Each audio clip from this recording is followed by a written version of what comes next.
E aí, querido seguidor do nosso canal Na Pegada de Yeshua, nós vamos chamar esse vídeo de Terra Plana Ilustrada à Luz da Palavra, versus Caio Fábio e suas críticas, não é?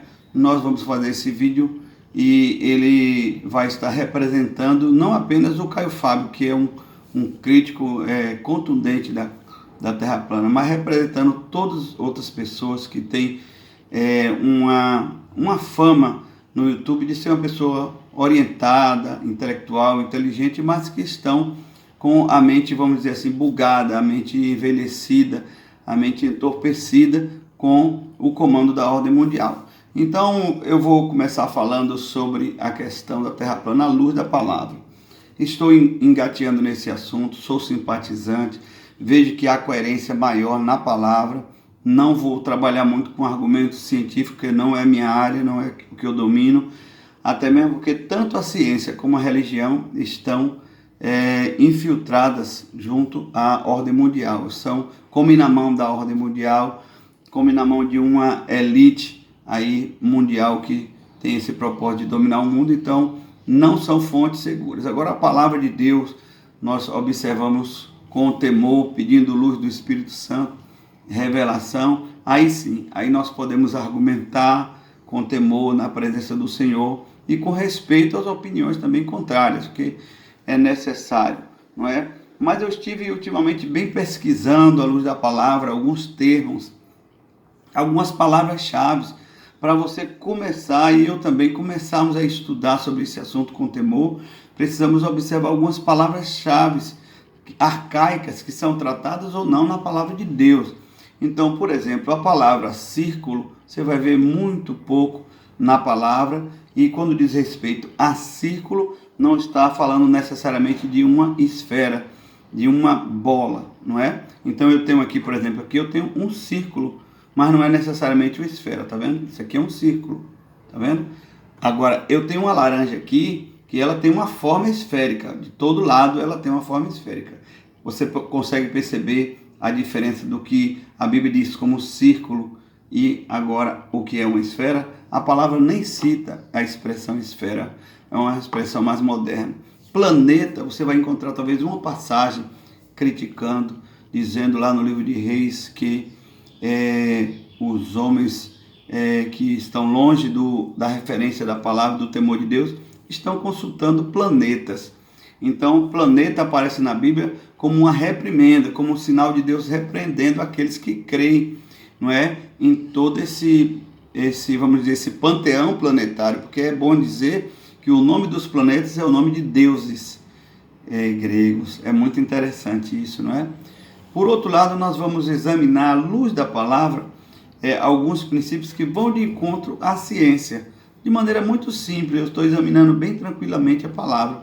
Então nós vamos começando assim com Gênesis aqui. No livro de Gênesis, logo no primeiro capítulo, nós vamos perceber qual era a vontade soberana do Senhor ao criar a terra. Olha, no princípio criou Deus os céus e a terra.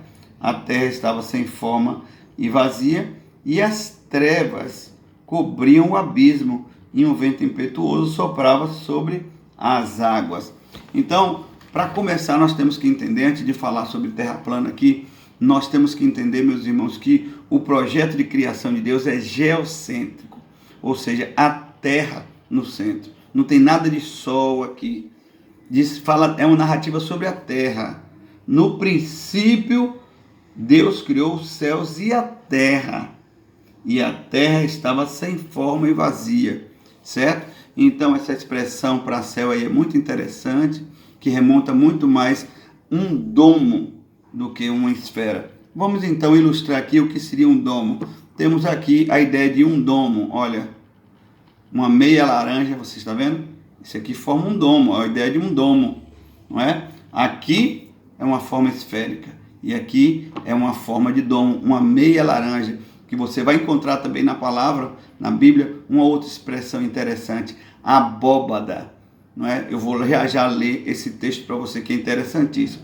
Mas voltando aqui, Gênesis, então a palavra, o projeto de Deus é geocêntrico, é a terra no centro, não é heliocêntrico, não é sol no centro. O sol só vai ser criado lá para o quinto dia. Sol, lua, estrela, luminares só para presidir o dia, ou seja, só para dar como sinal para o homem entender aquela cronologia. Lua para presidir a noite, não é? Então, é tanto que o calendário judaico não é solar, é lunar, não é? Então, há essa variação, não é? Vamos observar também aqui que existem alguns furos que a ciência diz que para as plantas crescerem e se desenvolverem precisa de sol.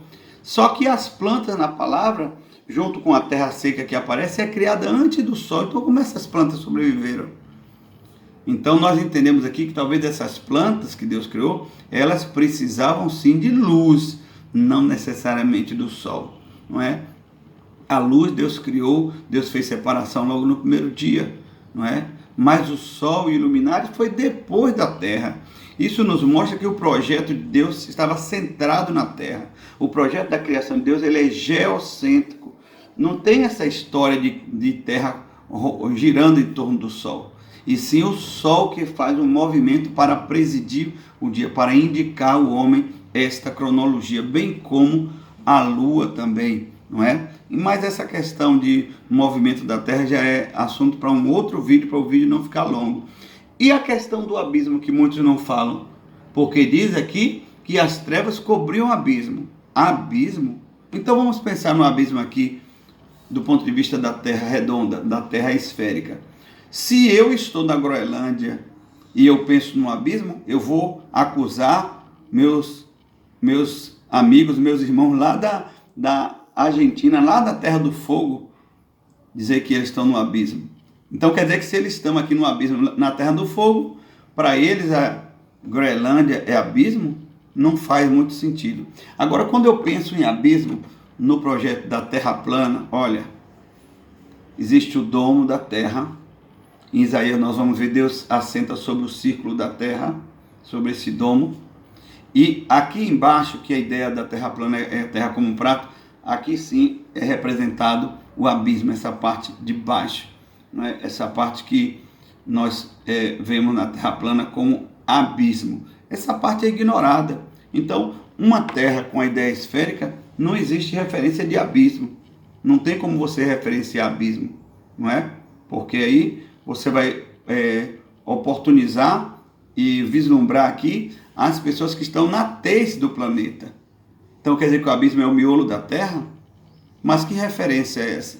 Agora, abismo, sim, nós podemos considerar nesse projeto aqui. O projeto da Terra plana, com o seu domo, com a sua abóbada. Vamos ver alguns outros textos para nós não nos demorarmos aqui. Temos aqui um texto muito interessante, um clássico, que é Amós 9,6. No céu Deus fez a sua alta morada, no céu, no domo, e por cima da terra firmou a sua abóbada, não é? Abóbada, uma cripta, uma cúpula. Você não pode confundir abóbada com esfera. A esfera é uma coisa. Cripta, cúpula, abóbada, domo é outra coisa, não é? Ele, é muito interessante essa segunda parte do verso de Amós 9,6. Ele é quem chama as águas do mar para inundar a face da terra. Ele fala da abóbada, ele está sobre esta abóbada, assentado sobre a abóbada, e este é o domo que está circulando sobre a terra, que está circundado sobre a terra, sobre a face da terra. Está vendo aí? Essa é a figura. Agora, quando nós vamos olhar um último texto aqui em Isaías, é muito interessante. Isaías 40, verso 22. Ele está assentado sobre o círculo da terra. Aqui o topo do domo, não é? Sobre o círculo da terra. Cujos moradores são para ele como gafanhoto. Ele estende os céus como uma cortina e os desenrola como tenda para neles habitar.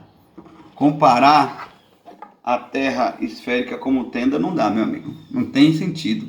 Eu não conheço nenhuma tenda nesse formato. Agora, se você pensa no projeto do tabernáculo, qualquer pessoa que estudou um pouco o tabernáculo, que é uma grande tenda, uma grande referência de tenda na Bíblia, você vai ver que a tenda tem esse formato.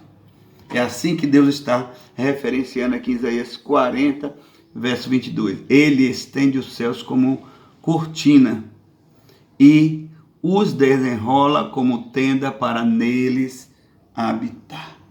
Não é? Então aqui está essa figura ilustrativa do projeto da Terra plana. Eu ainda estou estudando, ainda tem referência no Novo Testamento, que, se Deus permitir, eu vou querer compartilhar com você. Mas e o Caio Fábio, hein? Eu sempre tenho dito aqui sobre alguns assuntos que Caio Fábio é um gigante intelectual e um pigmeu profético. No seu vídeo sobre Terra plana, ele só fez afrontar, chamou os terraplanistas de idiota, disse que os terraplanistas estão no obscurantismo, só fez ofender, não citou sequer uma referência bíblica, só levantando a bandeira da ciência.